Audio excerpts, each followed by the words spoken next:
Getting a Swiss passport and becoming a Swiss citizen before the age of 37 can easily cost you hundreds, if not thousands, of Swiss francs per year. If you're wondering why now, then this video is right for you, and I'll give you the answer to that question in just a second. The starting point of it all is conscription levy, or as I will call it in this video to use a simpler term, the Swiss military tax. As you may or may not know, all men in Switzerland that are over 18 years old have to do military service if they're Swiss nationals.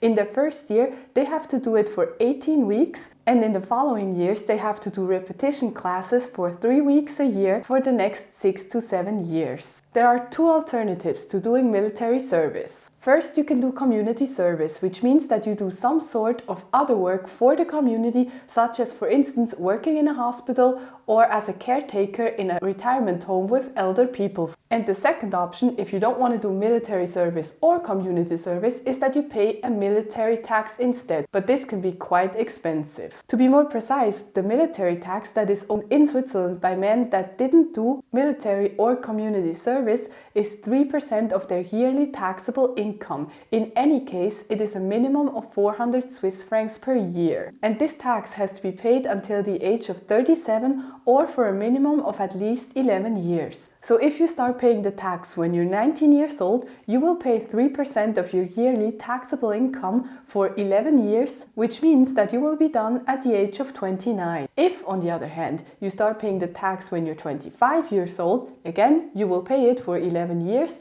which means that by the time you're done, you'll be 35 years old. Now, while you may think that 3% of your taxable income isn't that much if you just graduated university or if you just finished your apprenticeship, it really adds up over the course of 11 years. If we imagine, for instance, that somebody has a taxable income of, let's say, 100,000 Swiss francs per year, that means that he pays 3% and therefore 3,000 Swiss francs per year as a military tax. And if you think about this, over the course of 11 years, that would be 33,000 Swiss francs paid to the military tax. And that is only if you never get a raise. But what does all this have to do with becoming a Swiss citizen before the age of 37? Well, as I mentioned to you earlier, the Swiss military tax has to be paid until the age of 37 max. Now, if you are a foreign citizen that wants to become a Swiss national, that means that once you get there, you will have the same rights, but also the same obligations as any other Swiss national.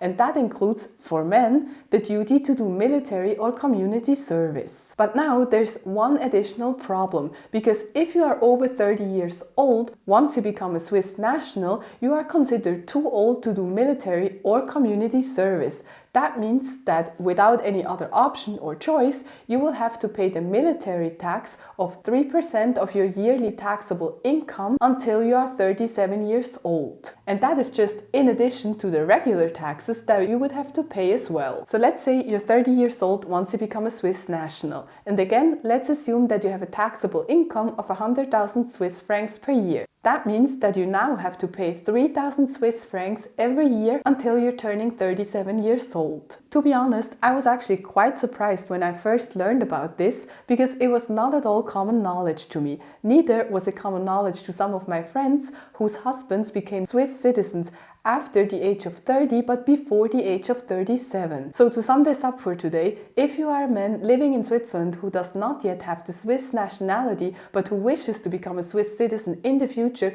bear the Swiss military tax or the obligation to do military or community service in mind. And then ask yourself if it is really worth it to you, or if you don't want to wait a few more years instead before you start the whole naturalization process. If you are or if you were in this situation, let me know in the comments down below which decision you made. And also, if you found the information in this video helpful, make sure to give it a thumbs up and subscribe if you don't want to miss any videos in the future. And finally, as always, thank you guys for watching, and I hope to be talking to you again soon.